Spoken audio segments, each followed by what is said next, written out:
Yo, what's up, my people? This is Knowledge in the Place to Be. Thought I'd come to you with a talk about motorcycles. Since it's been a minute and I have got a couple requests, I haven't been ignoring you guys. You know me. I'll put my music up, I'll put my little conscious things up, and then I come back around full circle. But since we're like maybe 2 months fully in my guesstimation from motorcycle season, and I say 45 to 60 days, we probably be able to ride again comfortably, strapped up in some nice leather or something, you know what I mean? So I thought I'd talk about it. And what I wanted to do is kind of update you guys what I did. If you ever looked at my first gear video, which I did around 10 months ago, I showed you guys my Kevlar pants, which was, and I used, up under my pants, I used shin guards and knee protection and hip protection and stuff like that. But what I did was I basically took the knee guard and the shin guard, I cut them where the knee was separate and the shin was separate. So now I just put the knee guards inside of the pant because it has a pocket inside of the Kevlar pant. And for you that don't know what a Kevlar is, that's, you know, an abrasion resistant material. So if you happen to fall, the pants won't wear down directly to your skin, leaving it exposed and getting road rash. So what I did was I just put the guard in here, and what I did, not the guard, but the knee pad or the knee guard itself in here in that pocket. Then I put the shin protection. I just strapped that on separately up under. So it's a little bit more comfortable. And then what I did also is the compression shorts that I had. I wanted to keep wearing those compression shorts, but hey, y'all, it made my nuts hurt. I ain't gonna even lie, it made my nuts hurt. They was just too tight. And I mean, when they say compression, they were compression. And I got some big balls, and I just can't be compressed, you know what I mean? So what I did is I just cut those, took the hip pad out of them, basically, or the hip guard, and the pant also has a pocket in here for me to slide those in. So what I did is just took the guard out of for the hip, and I placed it inside of the pocket, which holds that. So last summer, what I really did, you know, I gave this helmet, which was the Vega, I gave it some wear and tear. It still held up real decent for me, but you know, you get what you pay for with a cheaper helmet. It is a good stylish helmet. I like the jet black, all blacked out, everything. And I use this usually for my moto vlogging, or when I'm, which I didn't do too many vlogs this year, as you know. But I did use my camera on this helmet. But I rarely wore this helmet a lot. I really concentrated on my NEXX helmet. And I guess that's really what I wanted to talk to y'all about today, is the NEXX helmet. After a year of wearing this, now this hat, I mean, yeah, this hat, basically I got this at the beginning of the season last year, and primarily this was my go-to helmet. I got way better comfortability out of this helmet, which I paid around $325 for this helmet, which is really a $600 helmet. Got it off eBay, brand new, European style helmet, modular helmet, and you know, where you can, let's do this, lift it up, you know. But I never rode like this, you know, I never rode with it up. I could tell you like this, man, your vision that you get into this, because the way it is so bubbled out, as far as the curvature, I loved it. You know, it was just like riding in a fishbowl, you know. And I use the up and down, the visor. You can get you know, you can push this lever and pull the visor down. I used it a little bit, but not really much. I got to the point now that I kind of like seeing everything clearly. Maybe it's just that I'm getting older and I want to see everything clearly. But when I just want to be dark and tinted out, I go with this. But the NEXX, man, I tell you, oh yeah, with the fins on here and everything, man, you don't get, I seen some reviews where they talking about, you know, the wind noise and this and that. Yeah, you get probably a little whistle, but it's nothing annoying. The airflow in this helmet is good. My head never was sweating. I never had to pull the lining out and wash it. None. I never was profusely sweating in this thing, and I've yet to clean it real good, but got some bug fragment still on here, but I'm gonna get it tight and ready for this year. So that's a quick review of that. Let you guys know. And I did, and my shoes basically held up wonderfully. These Joe Rockets really held up. I did more riding than I did the year before. These really held up real decent. Good sturdy leather shoe, and like I always say, I recommend that. You have to have a shoe. I'm not with the boot thing, and I'm not with the tennis shoe thing, because I'm more with the boot, the regular boots, you know what I mean, if you're gonna wear boots, because they have some type of hard heel. But tennis shoe, after watching some YouTube videos and seeing people actually like shoes fly off of them, or their the fabric on the shoe get wore down to nothing, and seen a couple dudes with missing toes, I don't think so. I think I'll take my chances with these. So like I say, you never plan to go down, but you have to kind of like, you know, you gotta prepare yourself for the worst case scenario. So even though it is a little bit uncomfortable, not these shoes, not this helmet, not the pants, because I modified them where it's very comfortable now. And, you know, now I'm pretty much good when I ride. This is what I want to bring to the table, because I never really see people even talk about this. Concealed carry. When you conceal carry on your motorcycle, if there's, you have to be specific about the type of gun, firearm that you choose.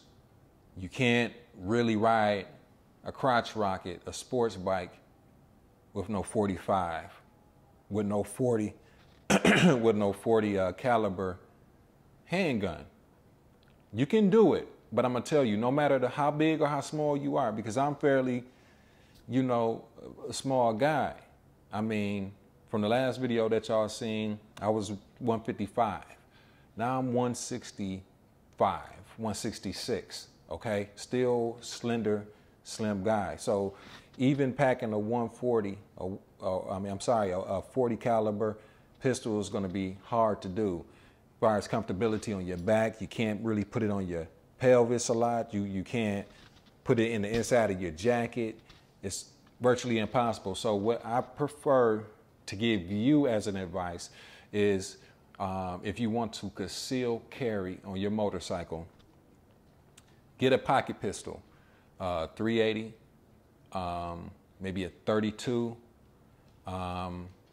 maybe, let's say, a 22.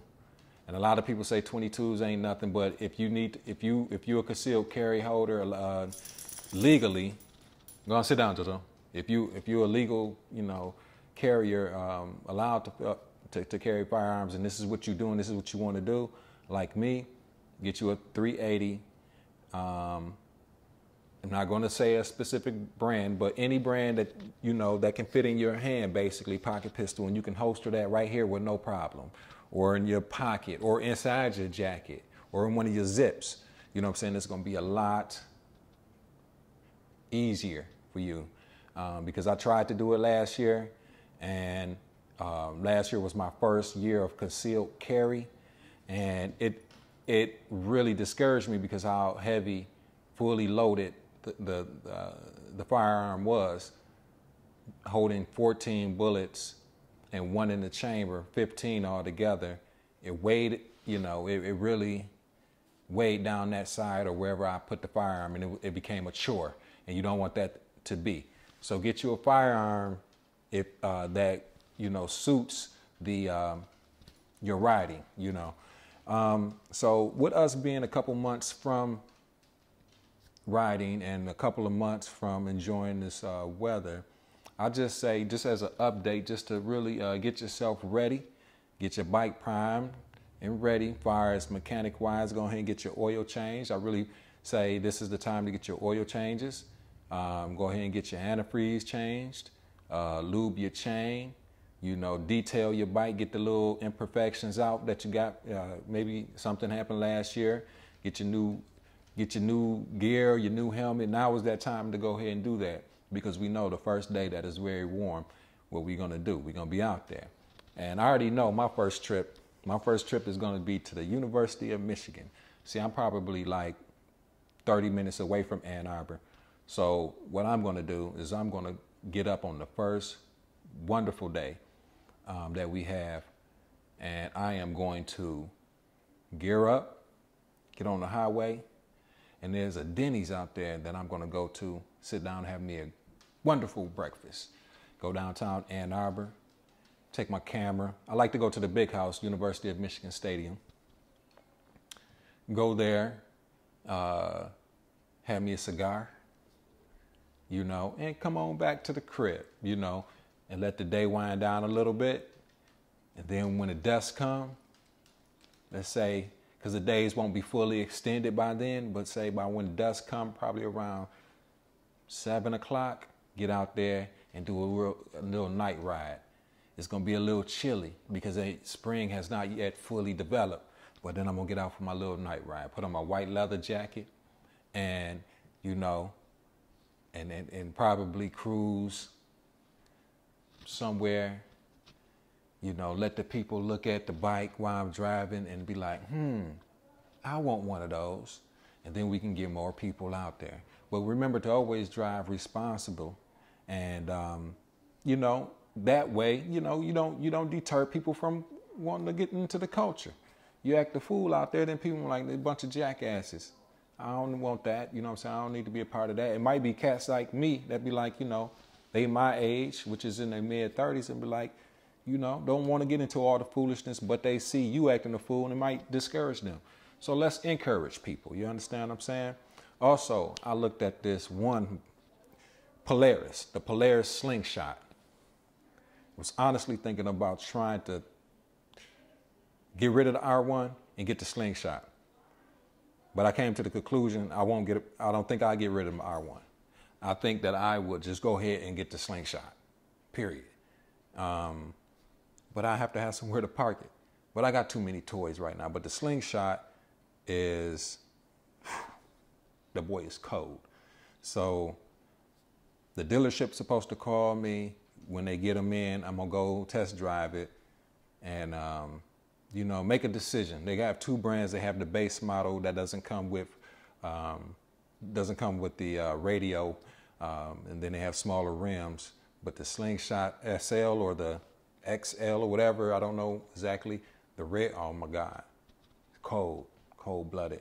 I kind of want it, but you know, right now, trying to put some things in reconstruction. You understand what I'm saying? So what I have is good enough, the R1. Also, looking at the new R1, the 2015, tell me if you, tell the truth, guys, tell the truth. The thing that's killing this R1 right here, it looked good. Don't get me wrong, but the thing that's killing the R1 now is that the tailpipe is not coming out the ass of the bike. That's the truth. That's what messes up the R1 for me.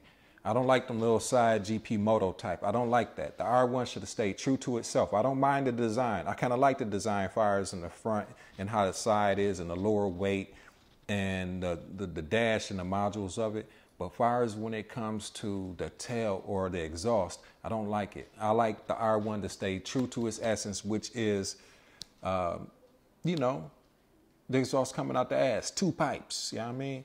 And that's what it should have been like. So with that being said, this is Knowledge coming to you once more, just talking about the motorcycles. Sorry it was a long layoff getting at you guys, but I guess I'll probably, you know, post a couple of more, do a little bit better. You know, I can't promise anything because, you know, I like to post my music. Also, I like to post some conscious type of stuff, things that I do. So, you know, until then, y'all, I'm going to get with you. Knowledge. Keep God first, family second, and you third. And in that order, you should not be last because what? The last is always, always made first. Till next time, peeps. One love.